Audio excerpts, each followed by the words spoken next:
Welcome to the launch of the Centre for Education and Youth's really important piece of work, the publication today of Young People on the Margins. Delighted to have you join us for this really important session. Before we get into the detail of it, I just want to pay tribute to the colleagues at the Centre for Education and Youth who have worked so hard on this. So led by Loic and Sam, Loic Menzies and Sam Bars, Loic working with Abby Angus, Bart Shaw, Alex Robertson, Ellie Mulcahy, Will Millard, and Kate Bowen-Viner, all of whom have made really significant contributions to this work. So I'm the chair of the board for the Centre of Education and Youth, and I'm the chair of the board for two reasons.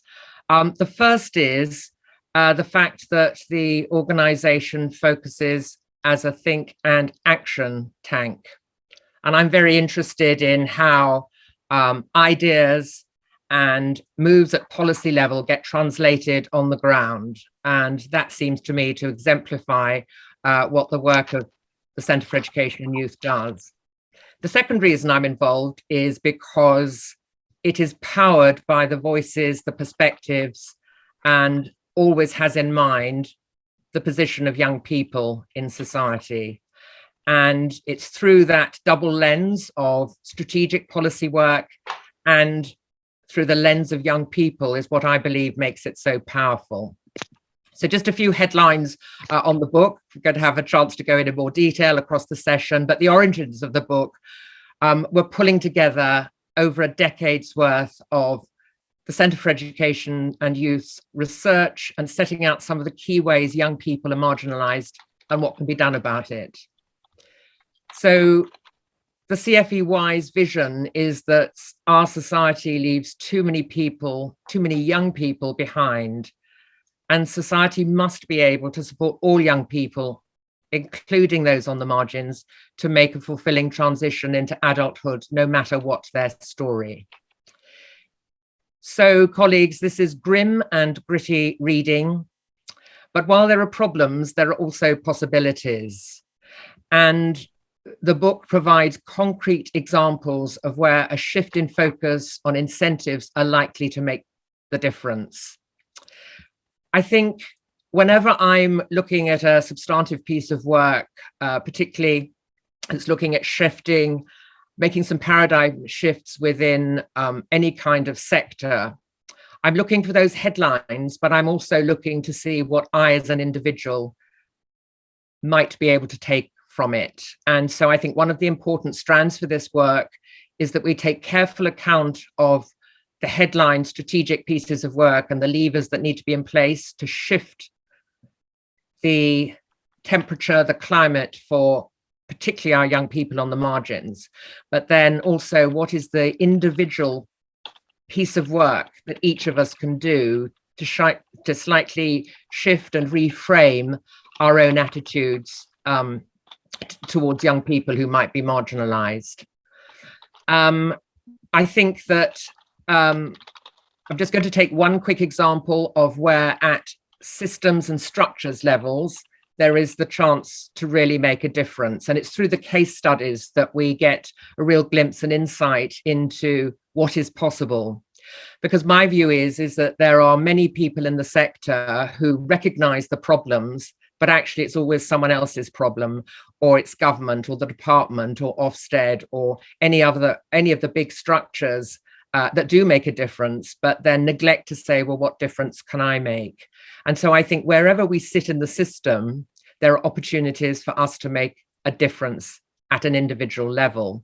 So one I want to pick out in particular is Mark Penfold's work at the Babington Academy, the deep work they have done to include the Roma community within their setting.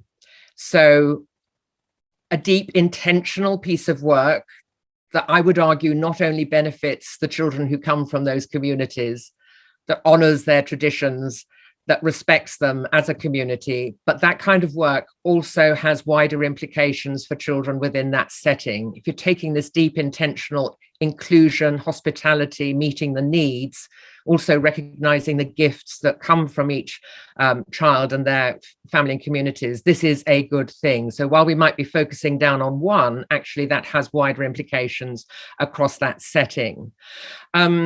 The second example that I just want to draw on is that what's evident in reading this book, which is both lively, very engaging, accessible to anyone, and I believe should be read by everyone in the sector, from those working in initial teacher education through to policymakers, through to governors, through to senior leaders within schools, through to teachers and teaching assistants. I do believe that there are messages here for all of us and that it's truly accessible.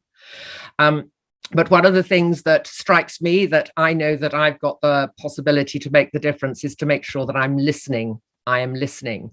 And quite often this is the message that is coming through. We can't solve all society's problems, but one of the strands in this work is children's deepest need to be heard, to be recognized. And I think that is a basic human need. And I'm just going to quote a few examples before I hand over.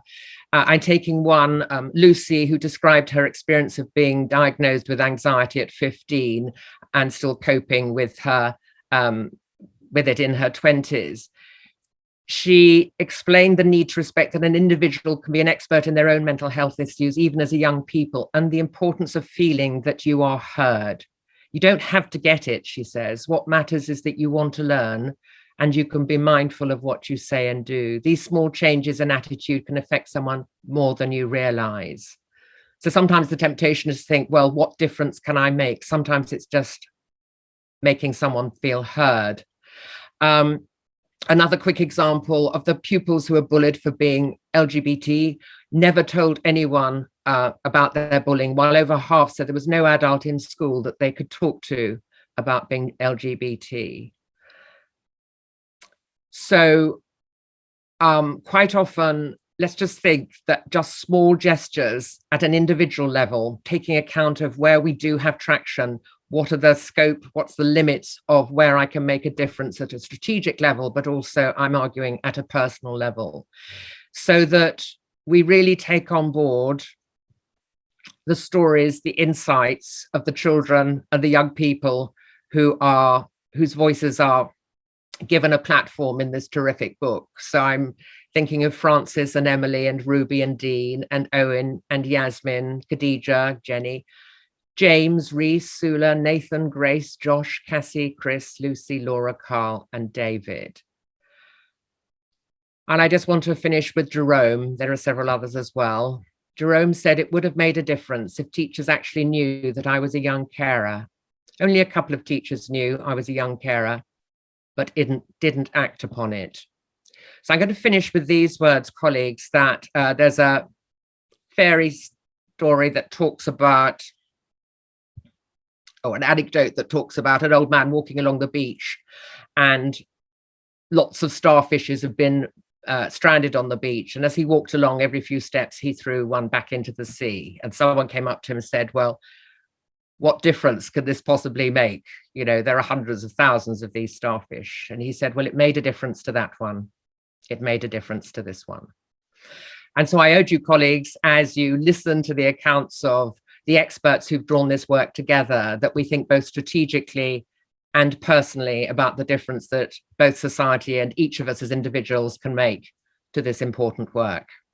Thank you.